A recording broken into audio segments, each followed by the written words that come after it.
सास बहू की पैर की मेहंदी। जानवी को मेहंदी लगाने का बहुत शौक था। उसे तो बस मेहंदी लगवाने का मौका चाहिए रहता था।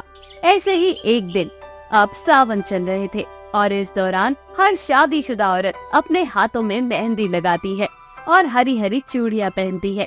ऐसे ही एक दिन जानवी भी मेहंदी लगवाने के लिए पार्लर जाती है और वहाँ जाकर पार्लर वाली दीदी को कहती है, देखो दीदी, मेरे हाथों में ना बहुत सुंदर सुंदर और अच्छी डिजाइन वाली मेहंदी लगाना, क्योंकि मुझे ना नकल करने वाली चीजें बिल्कुल भी पसंद नहीं आती। तो आपने जो डिजाइन अपनी कस्टमर को लगाया होगा, वे डिजाइन मुझे बिल्कुल भी मत लगाना। ऐसा डिजाइन लगाना जो थोड़ा हटके हो। अरे मैडम, आप बिल्कुल भी टेंशन मत लो, मेरा मेहंदी लगाने का काम है और मैं अपनी कस्टमर को उसकी इच्छा के अनुसार मेहंदी लगा कर देती हूँ। आपको जैसा भी डिजाइन चाहिए होगा आप मुझे बता दो, मैं बना दूंगी। बहुत नाम है मेरा इस शहर में, लोग दूर दूर से मेरे पास मेहंदी लगवाने के लिए आते हैं। आपका नाम सुना है तभी तो यहाँ आई हूँ आपके पास, वरना छोटे मोटे पार्लरों की कमी नहीं है हमारे यहाँ। और वैसे भी मुझे अपने काम से मतलब है। काम ऐसा करो कि आपका नाम मैं जिंदगी भर लूं। चलिए आप आराम से बैठ जाइए, अंदर बस 2 घंटे का समय लगेगा। आपके हाथ और पैरों दोनों में अच्छे से मेहंदी लगा दूंगी और डिजाइन ऐसा जो कि किसी ने नहीं लगाया हो। पार्लर वाली दीदी जानवी को बहुत ही सुंदर सुंदर और अलग अलग तरीके का डिजाइन बनाकर मेहंदी लगा देती है और जानवी हाथ और पैरों में मेहंदी लगाती है। जानवी को मेहंदी बहुत पसंद आती है और वे पार्लर वाली दीदी की बहुत तारीफ करते हुए कहती है, अरे वाह, आपने तो सच में ही मेरा मन खुश कर दिया। मैं पहली बार आपके पार्लर में आई हूँ और पहली बार ही आपने मेरा दिल जीत लिया। अब तो ऐसा लग रहा है कि जैसे रक्षाबंधन पर भी मैं आप ही के पास आऊंगी। हाँ हाँ, क्यों नहीं, आपके साथ साथ आपकी फैमिली में जो भी हो उसे भी आप मेरे पास ले आना। अरे नहीं, ससुराल में सिर्फ मेरी सास रहती है, उन्हें तो आदत है मेरी नकल करने की, इसलिए मैं उन्हें बिना बताए मेहंदी लगवाने के लिए आती हूँ कि उनको ना सेम वही चाहिए होता है जो मुझे पसंद आता है। अरे दिक्कत क्या है, आपको तो खुश होना चाहिए कि आपकी सास इतनी अच्छी है। दिक्कत ये है कि मुझे ना बिल्कुल पसंद नहीं आता अगर कोई मेरी नकल करे, फिर मैं मेरी सास क्यों ना हो या मेरी खुद की बहन क्यों ना हो। मेरी सास ना कोई कम नहीं है, मैं खुद किसी अच्छे पार्लर से लगवा कर आ जाती है मेहंदी, आपकी पेमेंट में काउंटर पर कर दूंगी। थोड़ी देर में जानवी घर आ जाती है। जानवी के हाथ पैर की मेहंदी देखकर बार बार उसकी सास उसकी मेहंदी की डिजाइन देखने की कोशिश कर रही थी और जानवी बार बार अपनी मेहंदी को छुपा रही थी। तभी जानवी की सासू माँ मंजू उससे बोलती है, मेहंदी के डिजाइन छुपाकर आखिर तो साबित क्या करना चाहती है कि तेरी मेहंदी को नजर लग जाएगी क्या किसी की? नजर का तो पता नहीं माँ जी, लेकिन नकल जरूर हो जाएगी, इसलिए मैं अपनी मेहंदी की डिजाइन छुपा रही हूँ। और वैसे भी जब तक हाथों की मेहंदी सूख नहीं जाती ना, तो किसी को दिखाना बेकार होता है, क्योंकि मेहंदी को नजर लग जाती है और उसको कलर अच्छे से नहीं चढ़ता। तो तेरे कहने का मतलब है कि अगर तेरी हाथ की मेहंदी मैं देख लूंगी तो तेरे हाथ की मेहंदी को नजर लग जाएगी। अब तू देख, तेरे से अच्छी मेहंदी लगा कर आऊंगी। सास भी कम नहीं थी, वह भी एक पार्लर में जाकर अपने हाथ और पैर में दोनों में ही बहुत सुंदर मेहंदी लगवा कर आ जाती है। वह मेहंदी की डिजाइन जानवी की मेहंदी से भी बहुत ज्यादा सुंदर बनवा के आती है। अब सास के पैर जमीन पर नहीं पड़ रहे थे, वे बार बार अपनी बहू के आगे इतरा रही थी।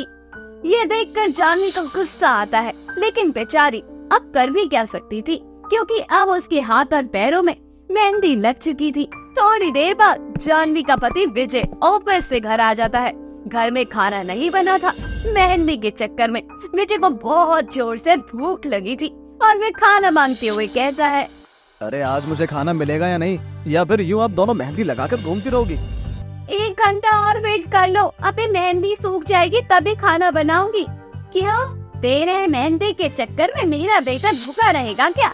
तुझे चिंता होनी चाहिए कि मेरा पति ऑफिस से घर आता होगा तो मैं मेहंदी बाद में लगा लेती हूँ। लेकिन नहीं जी, पहले तो मेहंदी लगानी है और खाने की चिंता तो छोड़ ही दी है। सच बताऊं माँ जी, अगर आपको इतनी ही चिंता होती ना तो अपने बेटे के लिए बना देती खाना, आप भी मेहंदी नहीं लगाती। खुद तो अपने बेटे के लिए खाना बना नहीं सकती, मुझे कह रही है। और ये सब नकल करवाने के लिए कह दो तो जवान बन जाती है और काम करने के लिए कह दो तो बुढ़ापा नजर आ जाता है। जुबान तो तेरी कैंची की तरह चलती है, इसका उपाय तो मुझे करना ही होगा, तब जाकर तुझे अक्कल आएगी कि सास तो सास ही होती है आखिर। सास को जानवी की बात बहुत बुरी लग जाती है और उसे बहुत जोर से गुस्सा आता है, लेकिन उस समय जानवी को कुछ कह नहीं पाती। सास अपने कमरे में आकर अपनी बहन से अपनी बहू की बुराई कर रही होती है। तभी सास की बहन विमला उससे कहती है, तूने ही अपनी बहू को सर पर चढ़ा रखा है। पहली बात, ये जो तेरी बहू करेगी वही तुझे करना है क्या? अगर करना है तो अलग करके दिखाना।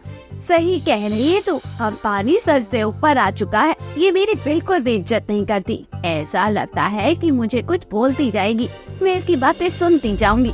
मान मर्यादा क्या होती है ये तो करना भूल ही गई है। मैंने इसे अपनी बेटी मान लिया तो ये मेरे सर पे चढ़कर बोल रही है। सही कहा है, किसी ने बहू को बहू बना कर रखो। हाँ, मेरे पास तो एक प्लान है, अगर तू इसे सही रास्ते पे लाना चाहती है तो बता। विमला अपनी बहन को प्लान के बारे में बताती है। सास बड़े ही ध्यान से अपनी बहन का प्लान सुन रही थी। ऐसे ही कुछ दिन बीत जाते हैं। अब सास का रवैया अपनी बहू के लिए बिल्कुल बदल चुका था। अब जब विजय की सैलरी आया करती, सास पूरी सैलरी अपने पास रखा करती और सबको जरूरत के हिसाब से पैसे दिया करती। ऐसे ही एक दिन जानवी अपनी सास से पैसे मांगते हुए कहती है, माँ जी मुझे ना कुछ पैसे चाहिए, फेशियल करवाना है। मेरे फेस पर बहुत टैनिंग हो चुकी है। सारे पैसे अब आप रखने लग गई हो। उन्होंने भी मुझसे साफ साफ कह दिया है, अगर पैसे चाहिए तो माँ जी से मांगो। पहले तो आप हर महीने बिना कहे छोटे मोटे खर्चे के लिए दे देती थी और उन सब के लिए पैसों की मुझे दिक्कत नहीं होती थी, लेकिन अब अचानक क्या हो गया आपको? आगे हूँ तो तेरी सास वाला बर्ताव तो करूँगी ना, क्योंकि जब सास माँ बन जाती है ना तो बहू सर पर चढ़कर नाचने लगती है। पहले मैं तुझे बहुत छूट देती थी, तेरा जब दिल करता था तब तू पार्लर जा रही है, कभी अपने दोस्तों के साथ मूवी देखने जा रही है और इन सब पैसों का हिसाब भी नहीं देती थी और बदले में हमेशा मुझे कहती थी कि मैं तेरी चीजों पर नजर रख रही हूँ, नकल कर रही हूँ। और एक माँ होने के नाते अगर मैं तुझे किसी भी चीज को समझाने लगती हूँ तो तू तो उल्टा मुझे सुनाने लगती है, इसलिए तेरे साथ ऐसा ही होना चाहिए। सास बहू को पैसे देने से मना कर देती है। देखते ही देखते 2 से 3 महीने गुजर जाते हैं। अब बहू ना पार्लर जाती है, ना मेहंदी लगवा पाती है और ना ही खुद की पर्सनल केयर कर पाती है। ऐसा सास का बर्ताव देखकर बहू को अपनी गलती का एहसास होता है और अपनी सास से वह माफी मांगती है, जिसके बाद वह उसे माफ कर देती है। उनकी 3 बहुएं थीं, बड़ी बहू ज्योति, छोटी बहू आरती और सबसे छोटी बहू कविता। तीनों बहुएं अपने अपने काम में सर्वगुण संपन्न थीं। तीनों को सिलाई, कढ़ाई, बुनाई, मेहंदी लगाना सब काम आता था। ऐसे ही कुसुम जिस सोसाइटी में रहती थी, वहाँ किसी के घर में शादी थी जहाँ बहुत सारे रिश्तेदार आए हुए थे। उसी बीच ज्योति बहू को मेहंदी लगाने का न्योता भेजा जाता है। ज्योति मेहंदी लगाने के लिए जाती है और हर कोई ज्योति की तारीफ करता है और कहता है, अरे वाह बेटा, तुम तो बहुत सुंदर मेहंदी लगाती हो। सच में तुम्हारे हाथ में तो जादू है। ऐसी मेहंदी ना मैंने कभी किसी से नहीं लगवाई। मैं जहाँ रहती हूँ ना, वहाँ मैं न जाने कितने सारे मेहंदी लगाने वाले से मेहंदी लगवाई है, लेकिन किसी में वो बात नहीं है जो तुम्हारे डिजाइन में है।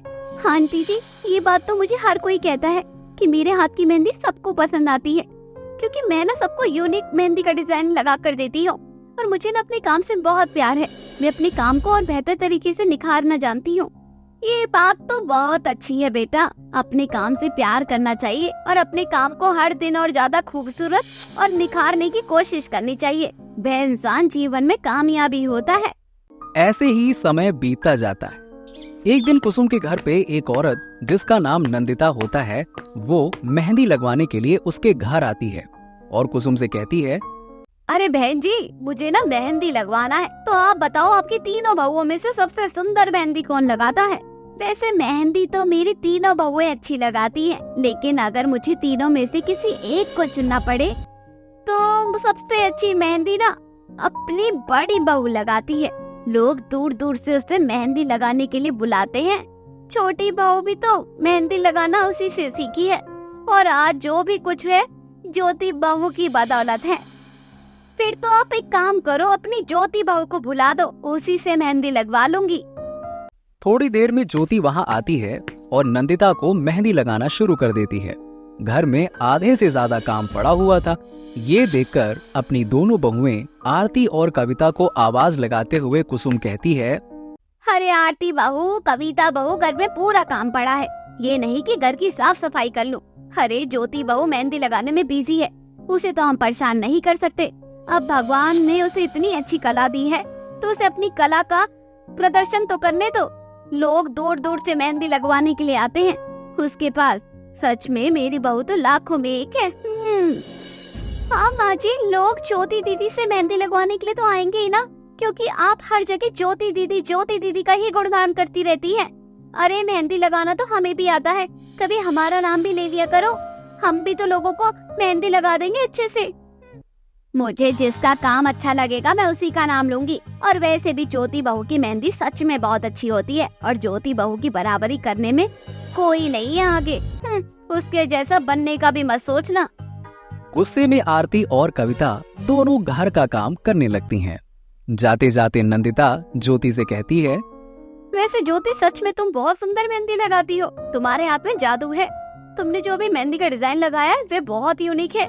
मैं तुम्हें बताना चाहती हूँ कि एक हफ्ते बाद ना मेहंदी कंपटीशन होने वाला है। मैं चाहती हूँ कि तुम भी उसमें पार्टिसिपेट करो। जो भगवान ने तुम्हें इतना अच्छा टैलेंट दिया है ना, उस टैलेंट को निखारो और जगह जगह फैला दो। तुम सच में बहुत ही अच्छी मेहंदी आर्टिस्ट हो। कहाँ पर हो रहा है ये मेहंदी कंपटीशन? मुझे भी इसमें पार्टिसिपेट करना है। ये तो मेरे लिए बहुत अच्छा मौका है कि मैं अपने टैलेंट को और ज्यादा निखार कर दिखा सकती हूँ और प्रूव कर सकती हूँ कि मुझे सच में मेहंदी लगानी बहुत अच्छी आती है और मैं किसी भी तरीके की मेहंदी लगा सकती हूँ। मेरी सहेली करके विजय भवन में कैंप लगा रही है, वहाँ पर आ जाना और अपना नाम, एड्रेस जो भी है सब लिखवा देना। और एक हफ्ते बाद मेहंदी कंपटीशन होगा। जीतने वाले को 5 लाख इनाम देगी वो। खुद का मेहंदी पार्लर खोलने के लिए भी जितना खर्चा आएगा वो सब मेरी सहेली देगी मेहंदी कंपटीशन में। अरे ये तो बहुत अच्छी अपॉर्चुनिटी है, मुझे कैसे भी हिस्सा लेना पड़ेगा इसमें। आरती और कविता दोनों सारी बातें सुन रही थीं। ऐसे ही अगले दिन ज्योति अच्छे से रेडी होकर मेरी सहेली कैंप में अपना नाम वगैरह लिखवाने के लिए जा रही थी। तभी आरती और कविता दोनों ज्योति से कहती हैं, अरे दीदी, अपने बारे में ही सोचती हो क्या? वैसे तो बड़ी अच्छी बनने का दिखावा करती हो और आज जब मेहंदी लगाने की प्रतियोगिता होने वाली है तो अकेले ही अकेले निकली। कम से कम हमें तो पूछ लिया होता, हमें भी तो मेहंदी लगाना आता है। भले ही हमें मेहंदी लगाना आपसे ही सीखा हो। अरे माफ करना आरती, मैंने ध्यान नहीं दिया था। बाकी अगर तुम दोनों भी चाहती हो इस प्रतियोगिता में हिस्सा लेना तो मेरे साथ चलो, हम तीनों एक साथ अपना नाम लिखवा लेंगे। हाँ, हम भी अपना नाम लिखवाना चाहते हैं। आपको क्या लगता है कि आपको ही भगवान ने इतना ज्यादा टैलेंट दिया है क्या? हमारे अंदर कोई टैलेंट नहीं है। हमें भी मेहंदी लगाना बहुत अच्छे से आता है। बस फर्क इतना है कि हम आपको मौका दे देते हैं। जिस दिन हम अखाड़े में उतर गए ना, उस दिन लोग आपके हाथ की मेहंदी को पोंछना बंद कर देंगे। अरे तुम तो मेरी बहनें हो और मुझे तुमसे कोई कंपटीशन नहीं करना है। तुम जीतो या मैं जीतूं, बात तो एक ही है। वैसे चलो चलते हैं, टाइम हो रहा है।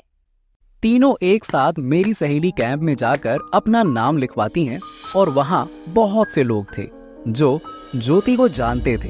हर कोई ज्योति की तारीफ कर रहा था।